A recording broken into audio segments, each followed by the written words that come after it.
you sound check the mics? See if we can hear from Pierre.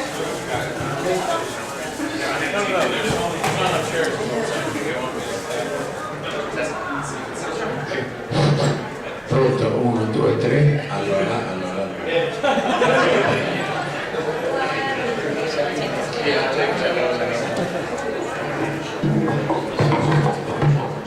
Oh, yeah, we can get that one on. Yeah, It's all that.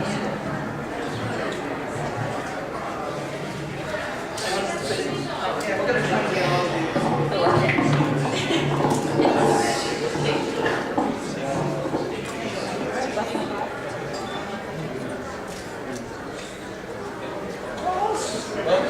I want to thank everyone coming to Chiller Theaters. Italian Horror Invasion 3.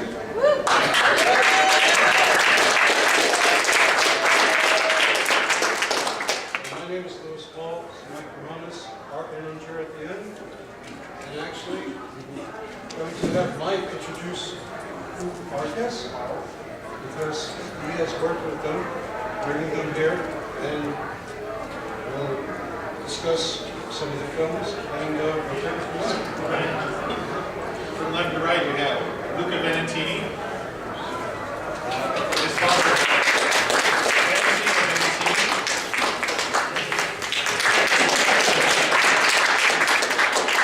Carlo DeMeo. Daria Nicolodi. And Catriona McCall.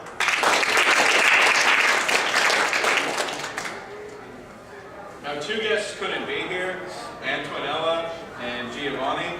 And Giovanni Lombardo Radice wrote a statement that we're going to read. This is his words. Dear friends and fans, due to the most stupid bureaucracy problem in the world, and because of the inefficiency of the American Embassy website, which was closed for 24 hours, I am deprived of the joy and privilege to be with you all. I am mad and frustrated about this and awfully sorry for my friend and representative Mike Barones, who put all his heart into the organization of this event. I send a big kiss to my fellow actors and to you all. Hope you will have a wonderful time. Love, Giovanni Lombardo Radice, aka John Morgan, aka Johnny.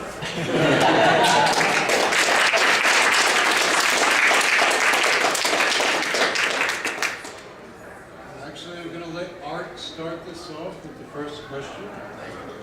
One of the questions I like to ask people who work with Lucio Fulci is, what was your first impressions of Lucio Fulci when you initially met him? I'm asking each of you to give your first impression. You may begin. Okay. Well, as I have said before, my impressions were surprisingly good, in actual fact, and extremely positive because he was dressed in a very kind of chic, sophisticated manner, which wasn't Lucio's usual appearance, and he was quite reserved and incredibly polite. So I thought that's how he would always be, but the rest is another story. But anyway, mine were quite positive. So. I met Lucio Fulci only twice, and we had very short conversations. I admired very much his movies, but I didn't never worked with him, so I can't judge very much. I appreciate him as an artist. I can only say yes, if you can hear me. Well, yeah, those are like Catriona, I had a first encounter with him in the agent's office, and he had a cigar already in his mouth. He was kind of shabby in aspect, but quite a gentleman. And he got to talking with me. He had seen some of my work. And we got along so well. He said, "Could you speak English?" And I said, "Well, that's very easy. Can you answer?" "Well, that's for you to say." And he chose me for the part of Jerry, and I'm I'm very honored to work with such a brilliant, to my opinion, great person. It was good. It was a great day.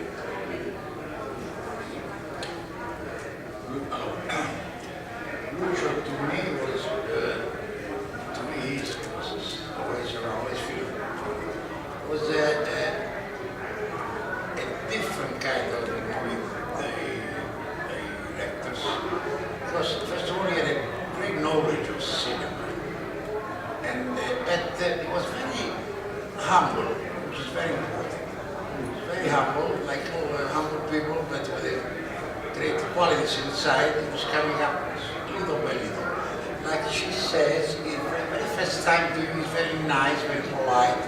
Then, day by day, his real character was coming out. And it was not so easy to cope with them, you know what I mean? As a matter of fact, the scene where with the drill, I was enjoying to Giovanni and that. I was very scared because the scene was real. It was not a joke. It was, you know, the drill was really very, very close to his face. It was a very difficult scene, technically speaking. It took about 2 hours to do the scene, these 2 weeks.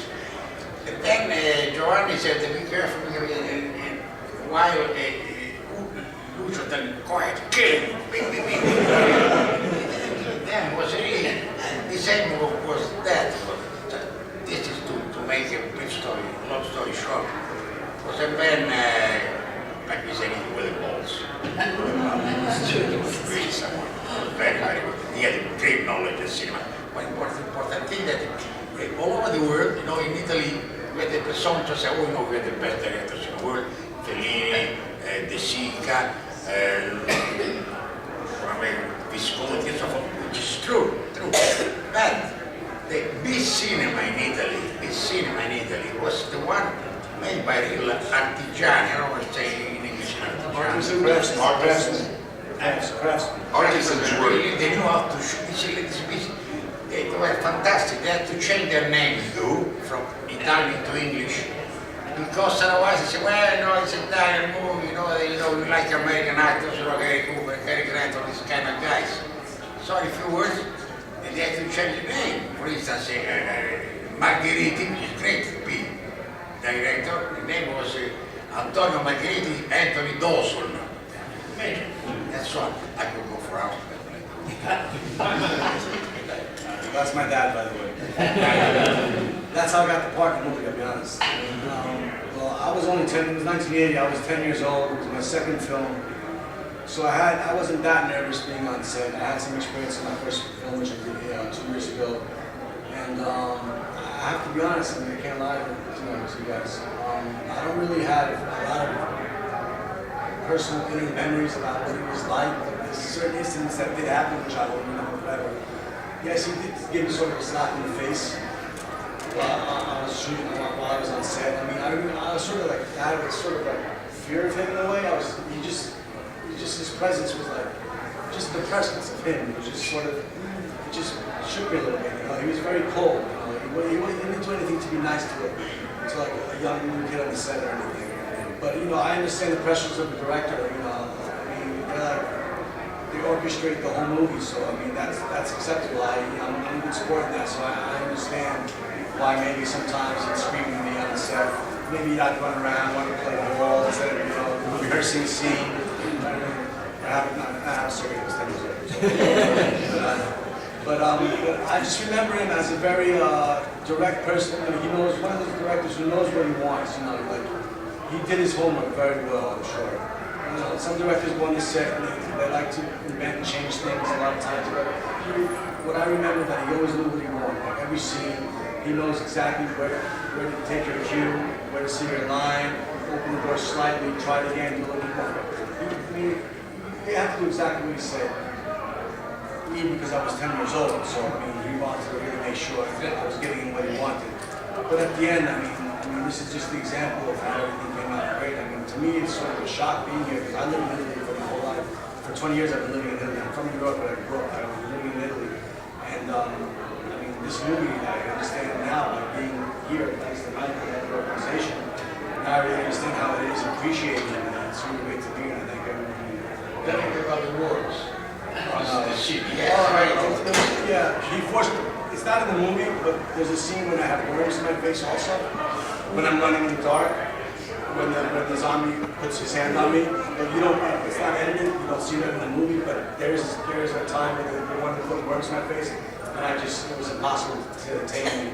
I just didn't, I mean, I tried to do it, but like, he said, forget it, we're not gonna do this anymore. So he tried to put worms on me, but he didn't. It didn't work. And he came to me and he cried, "Oh, wow, I said, what happened?" You know, Russo, he cursed on me. He cursed at very bad words. Jesus Christ, he able to send me this. He cursed on me too. He was crying. But the result is good. Here's the question for everyone, all the actors. So everyone here is celebrating an Italian horror film by an esteemed Italian director who made lots of different kinds of films, but is, for one reason or another, more known for horror films. To you, we can go back this way or start with you, Catriona. What do you think is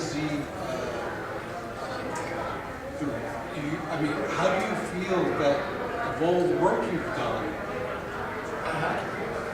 most remembered are the Italian horror films, or the genre films, and the ones for specific directors, most? So the question is, how do I feel about being remembered for these films? Is that what you mean? Well, and what was the second part of the question? There was a second part, was there? Why are these films, compared to Luce's other work, Yeah, particularly? and the second part of my question as well was, and do you have an idea why these particular films were more Important than the Yes. other body of his work? Okay, well, the first part of the question, how do I feel about being remembered? All I can say is, for many years, I ran away from these films because when I got the part, it was just part of my career. I'm an actress, it's my job, and it was kind of exciting to do this scary movie and explore my own fear.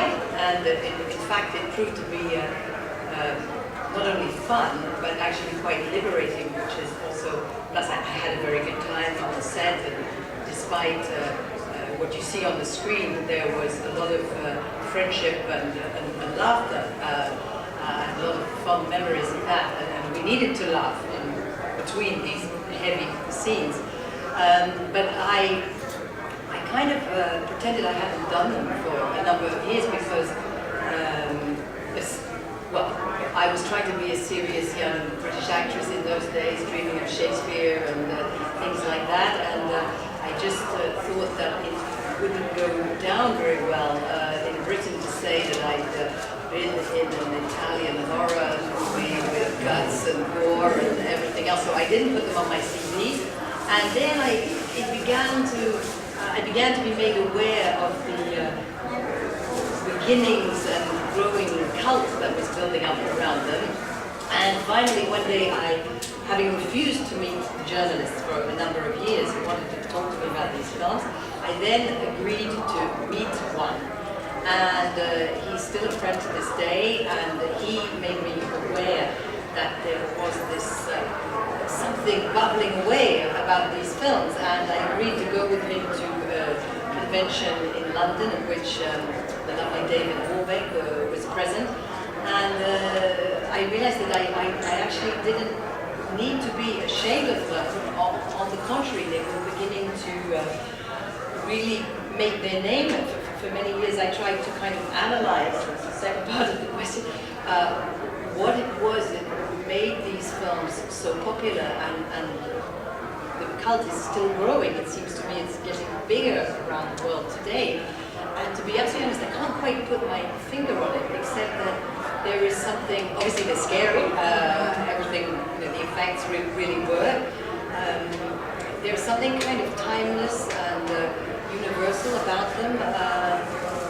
and it's extremely atmospheric and incredibly well made, and it's kind of a mystery, really. But why, I can't answer, maybe somebody else can, why those particular movies amongst Lucio's body of work are the ones that he seems to be the most remembered for. And I haven't seen the rest. I'd like to see some of the westerns he did. No. I saw one film relatively recently, which is called Woman in a Leopard Skin. Is that the right title? What? Huh? Lizard. That's right, Lizard. It has so many titles, I can't remember them.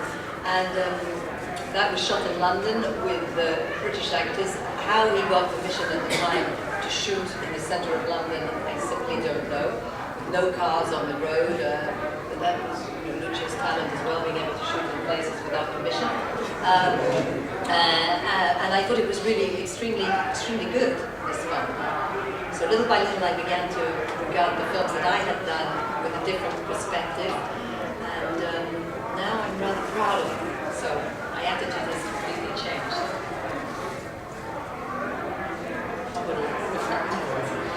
Someone else like to talk about that?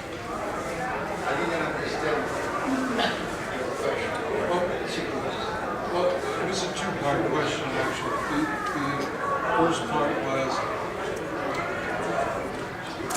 you are here because these Italian horror films are being remembered, and especially you have a huge body of work so far. It's continuous. But people really remember these Italian genre films, the horror films, mostly, or at least more. And so, what is your perception of that? How do you feel about that? Why? Perché tutti i lavori di Lucio, che commedia, l'orrore che ho recitato come le sue cose Yes, I migliori. think it is because, in a way we can make children. Spooky things scare us.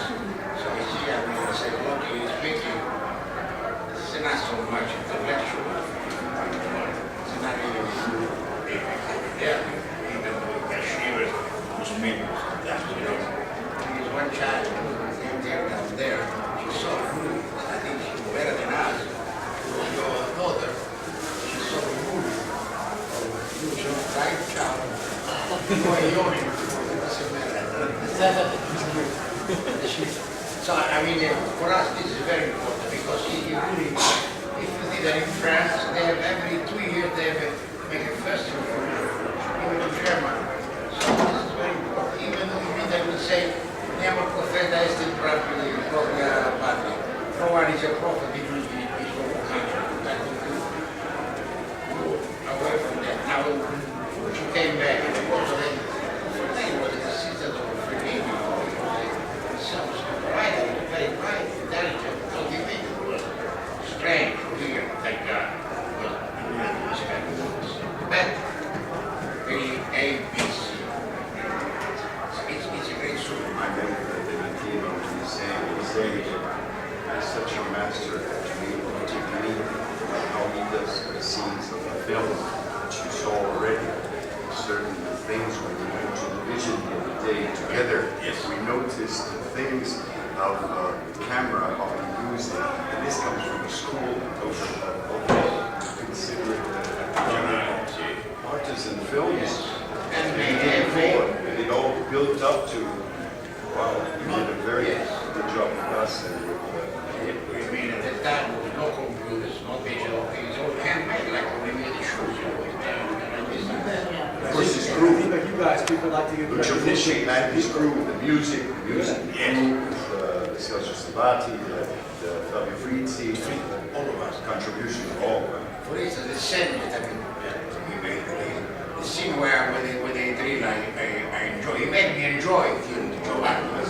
Made me enjoy that. Because 2 hours, the scene lasts 2 hours. 1 minute, 1 minute in a movie, 2 hours.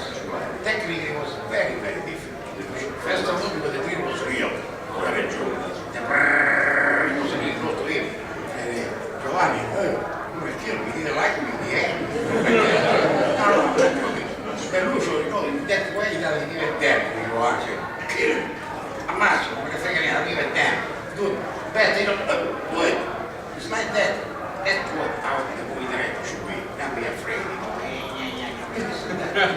So, sorry for words, 2 hours, technically very difficult. Camera besides the special effect, the guy with the blood didn't go out the way he wanted. So we had to start again, wash the face of Giovanni, and the poor Giovanni go, yeah, clean blood, wipe it out and so forth. It was very kind of crazy.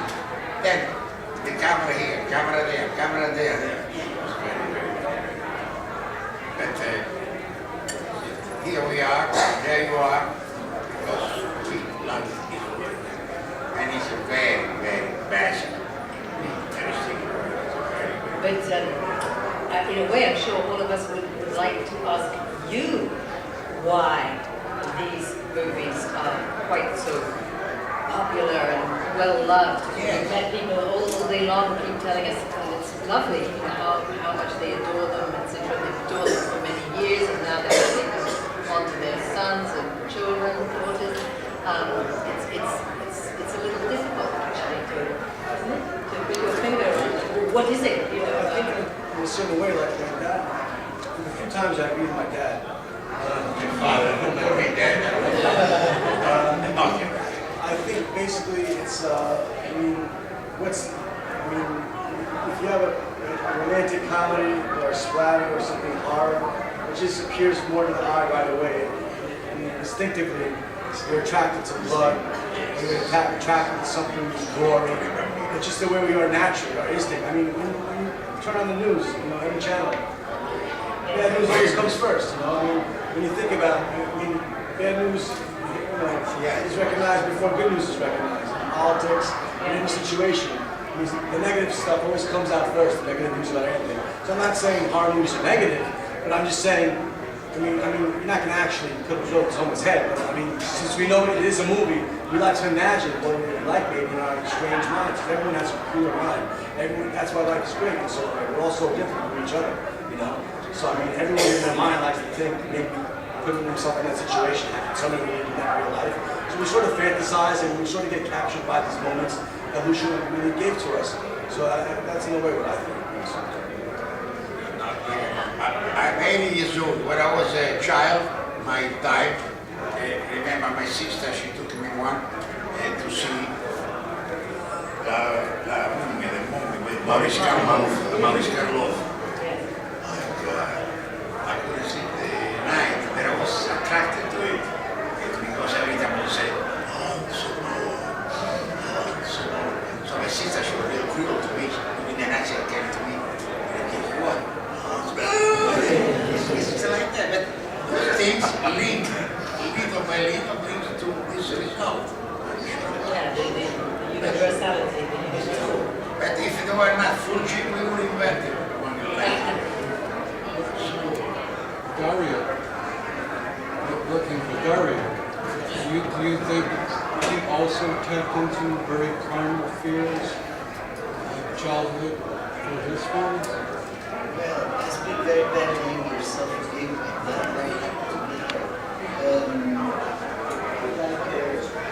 He's a great actor who's speaking so well and telling so interesting stories. When I was a child, seeing White Snow or other terrible cartoni, he was terribly afraid. And I think starting to work with Dario, with Marijuana too, so to make the mastery of horror thriller. You have to go back, of course, to your fears, but also to take off the dark sides of yourself, which are many.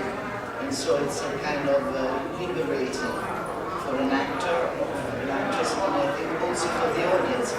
It's we share all these fears and emotions together, and it's tight, the union that a horror movie, a fantasy movie creates towards and with the audience. And so I'm happy. I was never, I was never ashamed to like you or like Barbara Steele, who had ambiguous relationship towards my work. I'm really excited. I really wanted, when I was chosen for Deep Red, it was a dream for me. I read the script in in one night, and after to have the opportunity to write that dialogue through supernatural horror like Suspiria and Inferno that came out from remembrances of old stories that my grandmother used to tell me about the witches. And I remember I preferred so much the story of the witches to Pinocchio instead, another fable. So it's a world that appertains me and to my audience. I'm very proud to have the possibility of doing it. A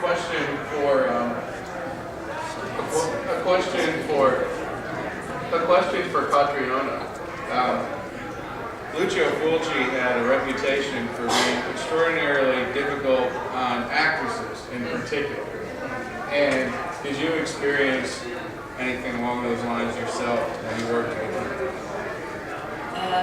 Well, actually, no, I didn't. There was a great respect built up between us, and I respected him, he respected me, and it seemed to me at the time that he also had, I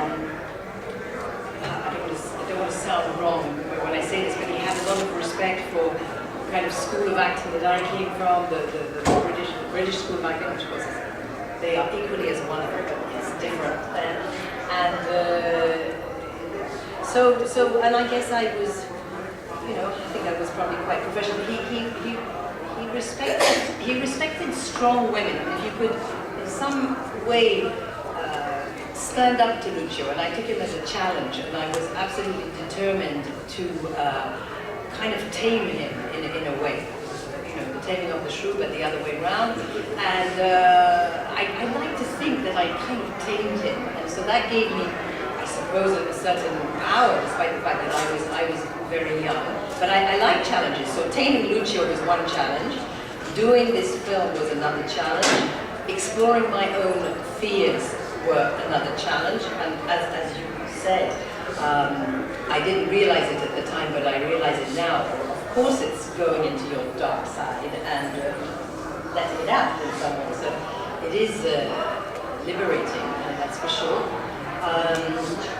But it is true that there was this misogynistic side to him, for which he was kind of famous, and that worried me. But it seemed to me that the more scared you were of him, and I'm not talking about children here, the worse he was with you. And if he felt there was obviously it was a slightly sadistic side, and he did have a sadistic side, if he felt there was a kind of weakness there, he kind of went in there. And it seemed to me that some of them were kind of worried about, did they look beautiful still? And in some of these scenes, it was difficult to look beautiful. And he didn't like that very much. He just wanted you to go from it, so to speak. So no, I had a very good relationship with him, but it's true that some women, some of the actresses, the younger actresses, he was pretty cruel. Yeah. I actually wanted to ask Carlo. Yeah. I'm not sure how many people know this, but Carlo's mother was the wonderful Italian actress Lita Valli. She also starred in many horror movies over the years. Yes, Suspiria. Inferno. Paganini horror. I wonder what she thought of her career in those types of films as opposed to The Third Man and things of that nature. She's a terrific, first of all, a terrific woman, a terrific mother, and I know you all know a terrific actress, because to me, she would say the story, I knew my work, I went to Europe. She accepted so many different roles, even towards doing a film incredible called Red, which has nothing to do with her, with Reggio Benigni. Out of the character, you would imagine a leader would be coming from San-So, I don't know, the classic line.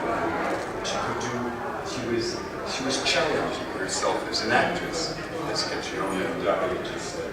It was a game of working well, of being professional, of having fun, of looking into your dark side. I like what you said, I like what you said.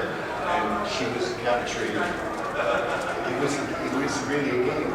Outside of the world, she was a leader. She was my mother, she was Pier Paolo's grandmother, my son drilled me by the way, so I wanted to just, he was over there. He was a nice guy, he was a nice person. And I owe a lot to her for not being a teacher of things, but by being a teacher in life, herself being a person. Thanks for that question, Mike. Thank you for coming.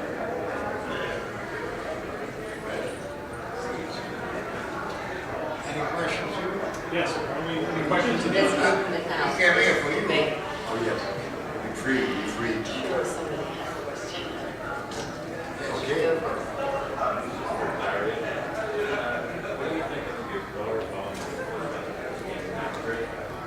Well, my daughter being an actress.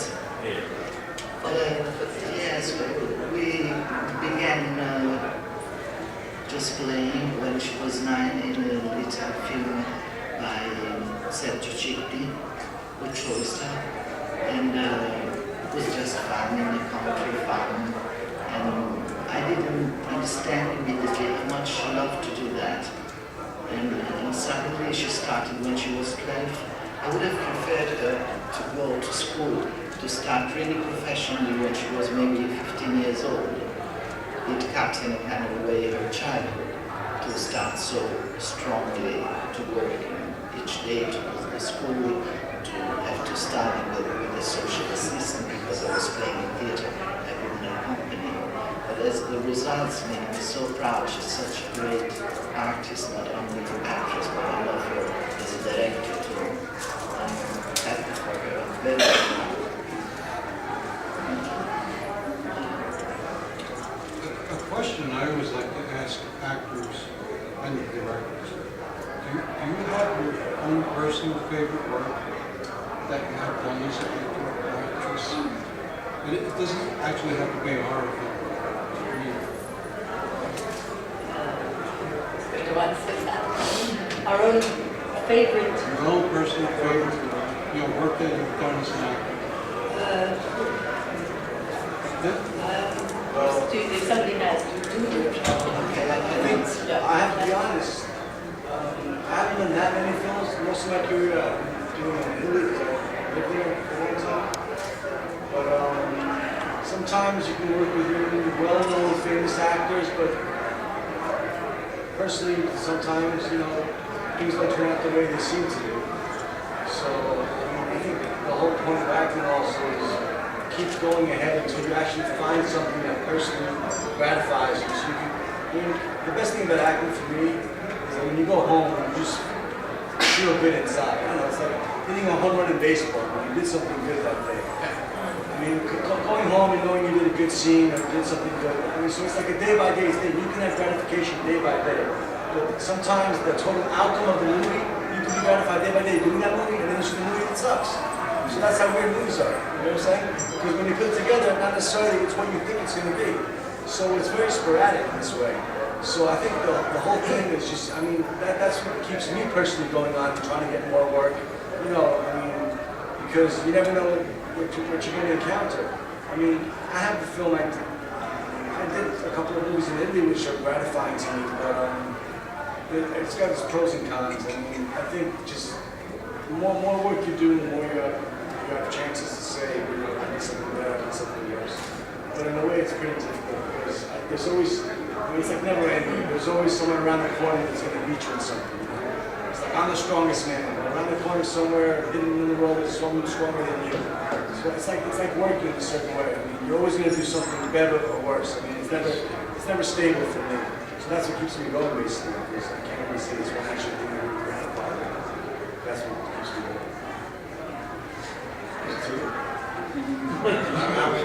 Of the 8,000 movies you were in, which of the 8,000 movies you were in? Take out the 2 zeros. I made some shitty movies, but with fantastic trips in South Africa, in Korea, in Japan, obviously in America, everywhere. There's some very good ones, really, especially in France, some in Italy. This one with the 1960, I was 30, I was a painter in Paris. Then I was doing the war during the movie. Remember, Quo Vadis, Ben Hur, remember, Pino Quadra at the time, Metodo di Meyer in Rome, Cinecittà, big, these historic films. I was an extra, making $50 a day, a student, I was studying. I remember the casting ladies, the wife of La Tuada, the sister Bianca. She said, once I wanted this painting scholarship for Paris, I said, you know, I want a scholarship, I'm leaving the movies, I don't care because I went to Paris. So, okay, leave me pictures of you, because sometimes Italian directors come to Paris to see new people. Okay, a year later, comes Jeremy, Pietro Jeremy, very famous Italian director. He made the Divorzio all'Italiana, Divorzio Italian style with Mastroianni and so forth. He came to the school in the room we were painting. He came there while we were painting, the new model was there. He came to me, I mean, I think, buongiorno, you know, Bianca La Toda from Rome sent you, she told me to come here because it's a role for you, very good role. So thank you very much, but I'm a painter, I'm here them about cinema. But he said, the assistant director, Miguel was saying, and then I said, no, thank you very much. Jeremy, get the cigar, take the cigar from his lips. He shook my hand, said, it's the first time that someone refused to make a movie with me. Thank you. I didn't do it, I was doing it, I didn't care. Then, the next year, the following year, comes another director, Franco Rossi, very famous, comes to me, Mr. La Tuada from Rome said me there is a fantastic role for you. So listen, I'm a painter of the Dam. And then I said, we're going to the south. Where are you going? Tahiti. So, yes, Tahiti, yes, I'm doing it. But then he said, first you have to do a screen test. So he took me to Joinville Pont, nearby Paris. I was very excited. I had a few lines to say, I remember. Okay, Tahiti, 1960. In a movie called The New Odyssey, Odissea Nuda, Franco Rossi, masterpiece, very important. First of all, now very few people knew about Tahiti, you know, actually it's very sad. Did you hear about Chechnya? Never. Did you hear about Afghanistan? No one knew about it. We knew it because of the values of this war. So people now know more geography than you learned before. I get to no airplane, no airport, with a water plane into Lagoon, we get there, we start the film. After 4 weeks, we hear that the Melbourne Mayor of the 20th Century Fox was coming to Tahiti with Marlon Brando for the Bounty, the beauty of the Bounty, with the direction of Carol Reed. Carol Reed, yes. So we said, my God, the Americans are coming out, the prices are going to be high, so let's hurry up. We finish the movie, very good. When Brando, this is very good, when Brando arrives in Tahiti, he gets with the water plane there, they come and pick him up with the Marlon Brando lands. Now I remember the Century Fox, he hires about 20 Bahamian, 20 girls. They give to the girl 20 DNA flower crown, like in a Hawaii, put it around the neck. Brando lands, they get to know Brando was, so he said, Brando was my God. He said, shit, this is my country, I love it, nobody's going to bother me. But didn't you know who Brando was? So finally, as a matter of fact, there he worked out and married the girl. So to tell you how cinema was, I remember the movie very, very well. The others no, because shitty movies, but it was with the good trips, the others. But I made the soap opera here in the United States. All my children, remember the second one we were here, 2 years. All my children. It was because La Cage aux Folles was a masterpiece. La Cage aux Folles. See? Thank you. You're not three, right? You're not three? No, the number one, the real, the original one. 3 days of work in Cage aux Folles, you can work maybe for a year. Nothing on you. You work 3 days in one movie, and there you are. It was a big thing. I was playing French. I go next, where are you going? Good morning, where are you going? I just speak into the French accent. That's everyone.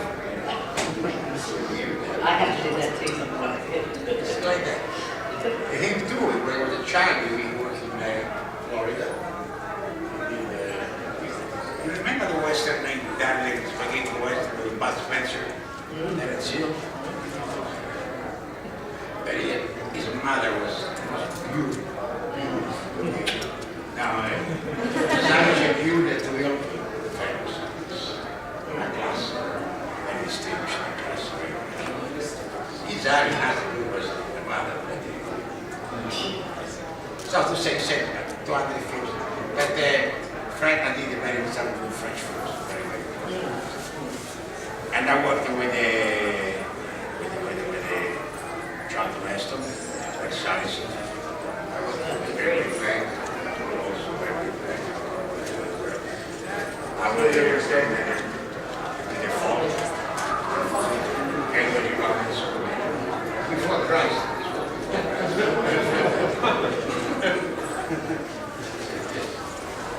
But now, cinema today is too much. Honestly, I don't make anymore those homemade movies, very cozy, where they make you think you only think about it. Or it's so computerized that I don't understand. It's for kids. I want what I can do, push me out of the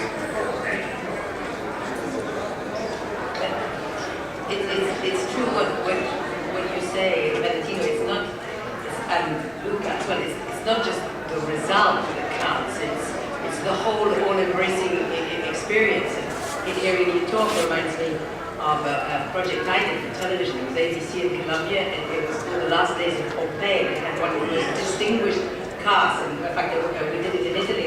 Franco Nero, Sir Laurence Olivier, Anthony Quayle, Ernest Borgnine, Nick Beatty. It just went on. Ned Beatty, who was playing my father. And it just went on and on. And I mean, we had the most glorious summer. It went on for about 3 months. We were in Pinewood Film Studios. We went to Rome. We shot that they built the port of Pompeii outside Rome there on the beach. We drank champagne, all provided by the producers. And we had a ball. But at the end of the day, it was inspired by apparently one of the 10 worst books ever written. The Last Days of Pompeii. It was voted one of the 10 worst books ever written. And quite frankly, the result either wasn't particularly good. You know, I make more money on these projects, you drink champagne, have a ball, lovely actors. So it's a wonderful experience. The result is perhaps not that positive, but it's a wonderful experience. Yeah, the time of Fulci, Italian productions were not so big, apart from the Rentis of Rome, which were the real strong Titanic producers. So that makes it film. The majority was some guys who put themselves into production with a little money, full of debts. Sometimes the movie, you know, they didn't pay us. I remember, I don't know the name because I'm a gentleman who liked to make thoughts about someone. Remember a very famous who came afterwards person in the movie. He didn't have the money to pay. He said, Valentino, I know I owe you 1 month's salary, which was good. He said, I have no money. He said, so what? Shall I stop it? He's gone. Finish the movie, otherwise we fucked up. So he said, you know, I give you my wife's tooth first. Well, maybe with a Benicio. This is true. You know, what am I going to do with the fur? I mean, I'm not so the fur. You got the money. So my wife maybe goes away. Someone else to get the money. It's true. That was very, very costly in Italy. That's what I was saying. Anything's possible. I'm very serious about it. Many of those guys couldn't pay. They were, Not even the crew sometimes, man. Not just the actors, I mean, everyone's not paid sometimes. But it happens a lot in Italy even now. It's happening 2 years ago. they start bigger than You know, we're talking a lot about Lucio Fulci here. He being my favorite director. There's a lot made of the rivalry or false rivalry, as it might be, between Dario Argento and Lucio Fulci. And I wanted Dario possibly to expound on if there really was, if Dario ever mentioned it, or if there was a... No, it's something that the press created, and both of them were very upset, but they liked each other very, very much. And I'm sure of what I'm saying. And And also, the rivalry was created between Dario and Mario Bava, which was not absolutely true because Dario admired and said how much he learned from Bava's films. And in Inferno, there are two scenes, two special effects so difficult to do that Dario asked Mario for friendship to realize them. So all the things were just made with words. You're setting the record straight for posterity. But we're still perpetuating with the Lucio versus Argento t-shirts and things of that. No, it was very sane, healthy rivalry. Very healthy, respecting one big and very respectful of the other. And it's true because he's very intelligent, he was very intelligent, the Fulcio, so when they're not stupid, we know that they respect each other. Maybe some needs very much. They are artists of incredible technical capacities. Maybe among the actors it's different. Maybe slightly envy or someone or another. Look at that, it's so maybe, But they both disliked the actors. They liked actors and they disliked. They preferred actresses with strong personalities, like you say, and you had to Stand up to them. stand up. to them.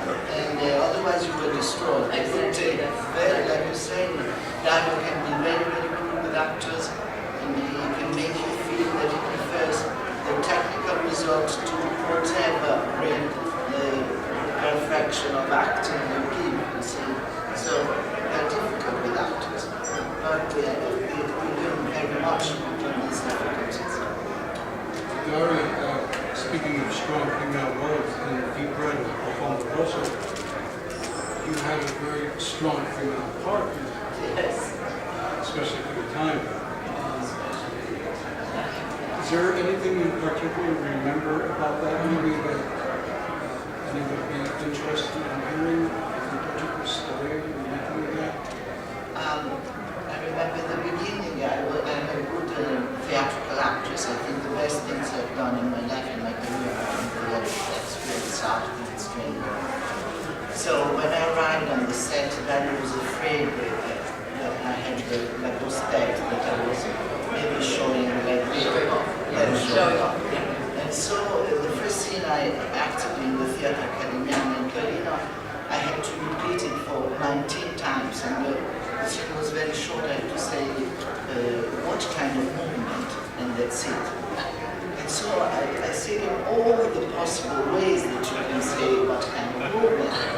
And finally, he said, okay, but he kept the first short take.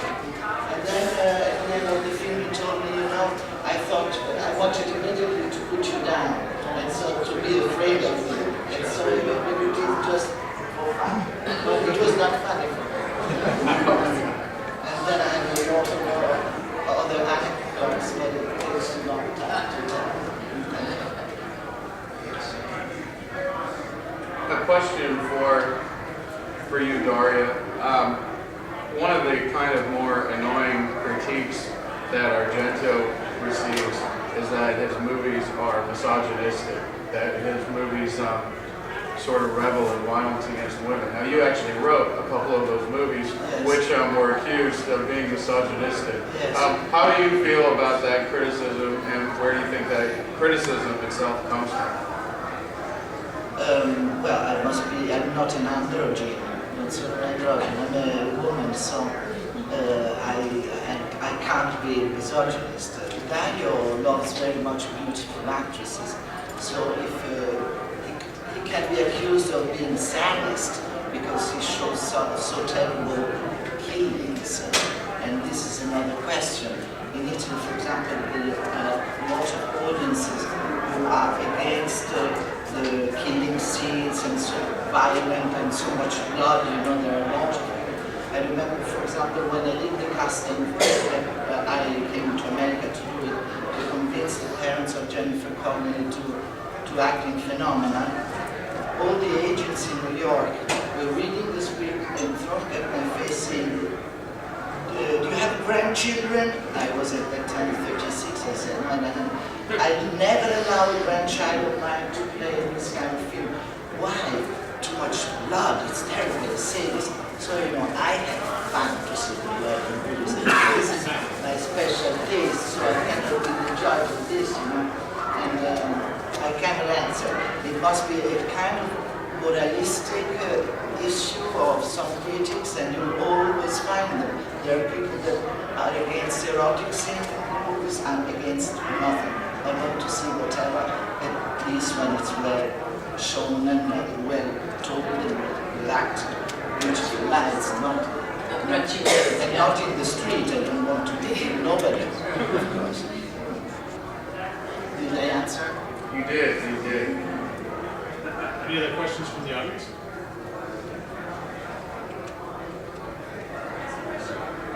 Kind of to elaborate on what you guys were talking about just now, in a way, both Lucio Fulci and Dario Argento, yeah, there was a lot of violence against women in these movies, but they did take strong personalities who were also very attractive and beautiful.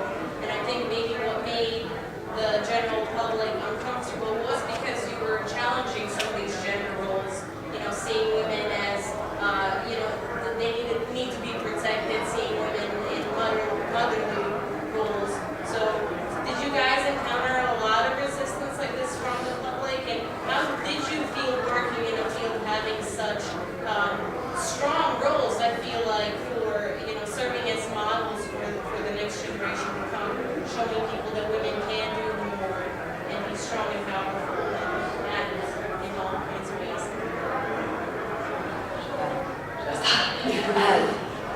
Well, you know, when just after I'd done these films and they began to come out, I mean, it was very difficult because they were censored. I remember, which is, you know, they were not only censored, but in Britain, which is probably also more reserved and more puritanical than what I like to call Europe. You know, Britain is a little ambiguous to say whether Britain is part of Europe. You thought you were going to do Shakespeare. Well, no. I mean, I realized that I hadn't done Shakespeare, and I always think that, you know, if you do something, okay, I ran away from it because I didn't think it. Well, you know, they were very heavily censored in Britain, and I remember my brother saying to me one day, he said, "Hey, did you know there's a conference about video nasties?" And you know, there were all these intelligent people, I don't know who they were, critics and people against violence, who were discussing these video nasties. And he said they're discussing 10 video nasties and you're starring in 2 of them. And I went, oh my God, you know, what are they going to think of me? So I realized that this was this was heavy kind of thing. But anyway, I'd done them, so there was nothing I could do about that. And it was a number of years before these films were seen at all, even in cut versions. But with regards to what you said about strong female roles, I mean, as far as I was concerned, I didn't have anything. Well, okay, when I say nothing particularly horrible to do, okay, I was buried alive and attacked by worms. That's horrible enough. But compared to other actresses who had worms washed in their face and were being sick with guts and all the rest of it, I got off relatively lightly, and I always felt that I was actually fighting the evil. You know, it was sort of me against the evil spirit. So I kind of got a kick out of that, and in a perfectly healthy way. As far as being role models, I never really saw myself as a role model, but it's very nice if you think that's the case. I think it definitely shows women and girls that they can step outside of, The being normal. just a mother or playing a housewife. Yes. In a movie, Well, and also, for years as a young actress, I don't know if it was like that in Italy, but you did get typecast depending on your physique. So, in fact, I always wanted to play the mothers. I never really played them. That's all.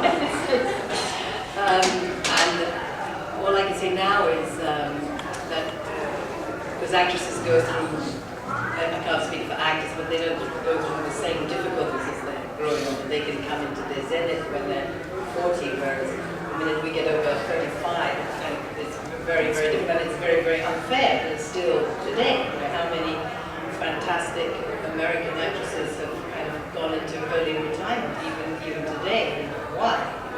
You know? That's another battle, yeah.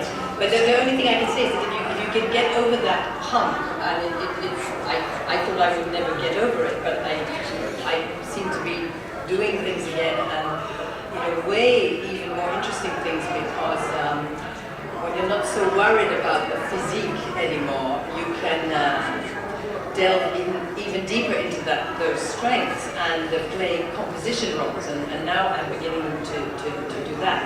In fact, I just played a witch who turns into a toad. I had a ball. It was so much fun, and no one would ever have given me a part like that before.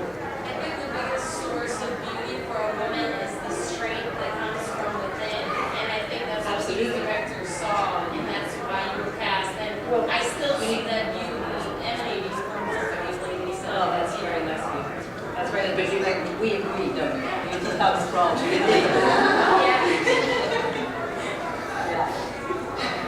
You're also very hungry in City of Living Dead. You need to have that meal and check out the local Oh, the cuisine. local cuisine, yes. You're suddenly famished. Yes, but that's all part of Lucio's non-logic, isn't it? You're not very logical. You're attacked from every side, and I'm hungry. Other questions? Harlow, I wanted to ask you about the famous maggot scene in the City of the Living Dead. Sure. What do you recall about that? Yeah, you're asking me.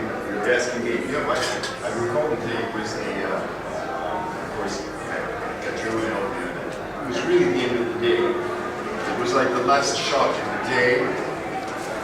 We were all very tired and wanting to get home again. Rid of this Rid scene. of it. And probably that's why I could explain why the magnets were put on us. And, it wasn't too tough. They had a kind of stitch of.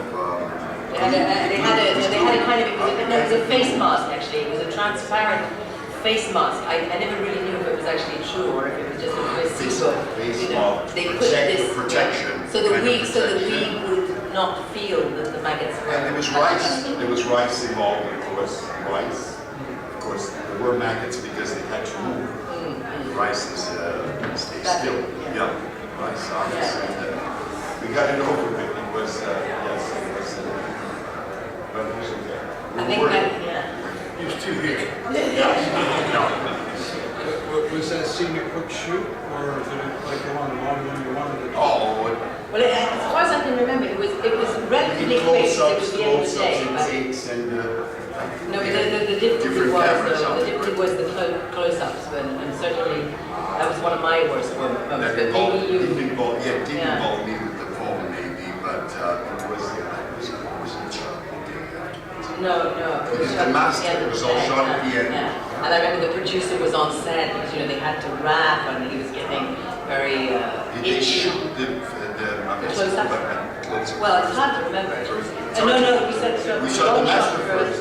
Then we went to with the rice, and then the close-up. The close-ups. And I had a particularly bad moment with that because that was one of the few moments, one of the few moments where I was witness to Lucio's sadistic side because I was the last one, so I had seen what these poor people had suffered first, and I just did not want to do it. It's like, no way. Anyway, it's a long story, but I'll make it a short one. The wonderful script lady who was Lucio's confident she gave me 2 cognacs. She said, drink this. And so I drank 2 cognacs. The makeup artist stuck my t-shirt down so that I wouldn't have this nightmares. I did have the nightmares anyway, but no worms could get in. And with this cream on the face. But the bad thing was that was the time Lucio, it seemed to me, that Lucio let the camera roll longer than normal, and I was crying at this stage, and I was fighting these maggots and crying, and I wasn't acting, I was just doing it for real. There was no other way you could do it, and he was actually enjoying watching me suffer. I really felt that, and that was really bad. Yeah. almost enjoying you almost as much being in the coffin? Well, yes. Well, then I saw a side. It wasn't so much the sadistic side; it was the aggressive side that I saw in the coffin scene because I was supposed to be lying deadly still because I was dead supposedly, and my eyelids started to twitch. And however much I took deep breaths, however much I tried to relax, there's nothing I could do with it. And the more my eyelids twitched, the crosser Lucio got. And then it was, of course, impossible. And then he just wrenched me out of the side of the coffin where we were filming. And he got it and he said, "Look, it's easy, I'll show you." And of course, he did it perfectly.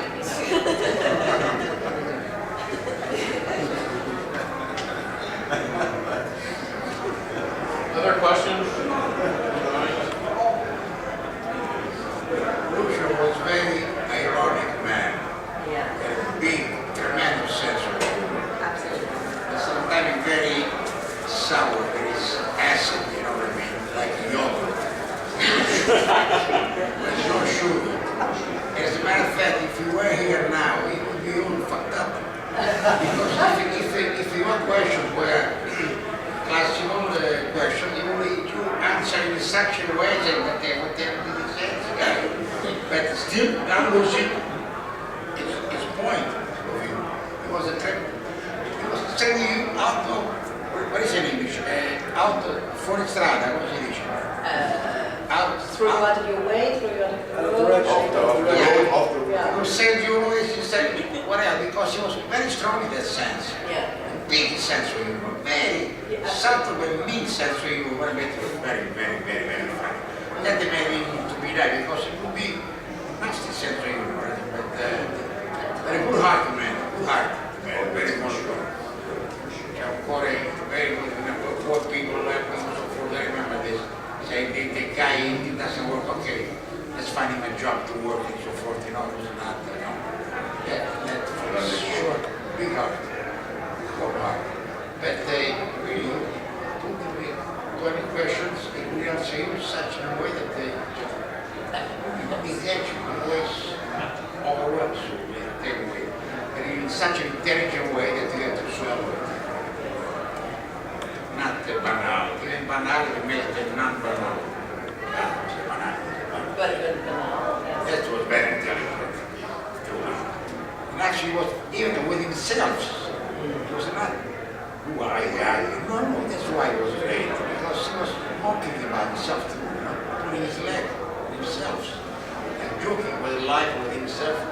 He must have a very weird life, maybe also married or something private which minus his life, and he had problems also. But I it was a really big way of being. Not many are like that, honestly. This was short. You wouldn't neither overestimate or underestimate the situations when you knew already the situation, how it would be. Like I said before, you knew what he was doing in the movie, and my life was something different. Carrying the sense of humor would be tremendous. Well, on that note, we're wrapping up this seminar. Thank you for... Okay, let's have a glass of wine now.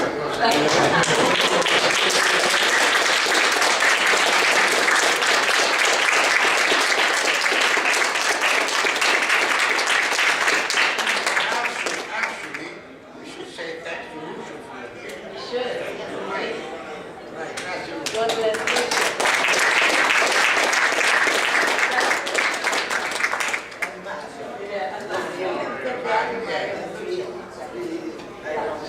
Just want to let you know, Daria Nicolodi will be leaving tonight. So if you want to meet Daria, it's the last few hours of the show, come by and say hi in Forest Room 10. Aren't you announcing the name of? We are going to announce the name of the big winner. Does anybody here enter the contest?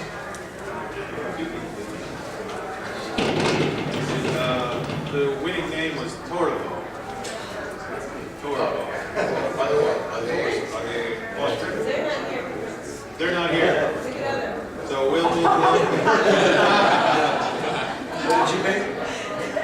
What did you? What was yours? I remember the last Take me a year, picture. Love Right Here, remember? Okay, thank you.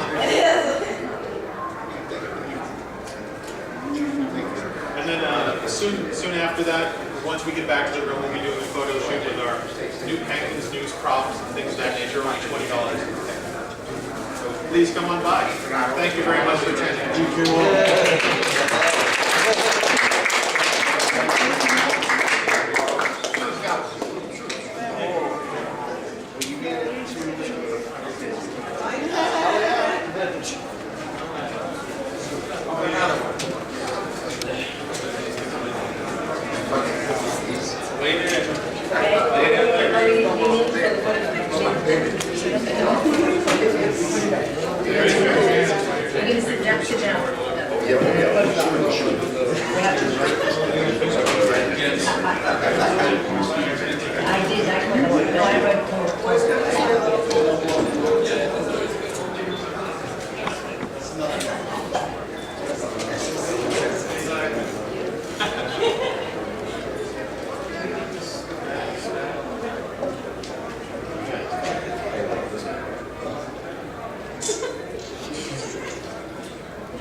Thank you all. Thanks, everyone.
My zombie. It's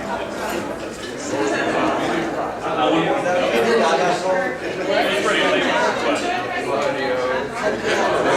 I actually think it's very good. I saw the whole list, and that's like excellent. But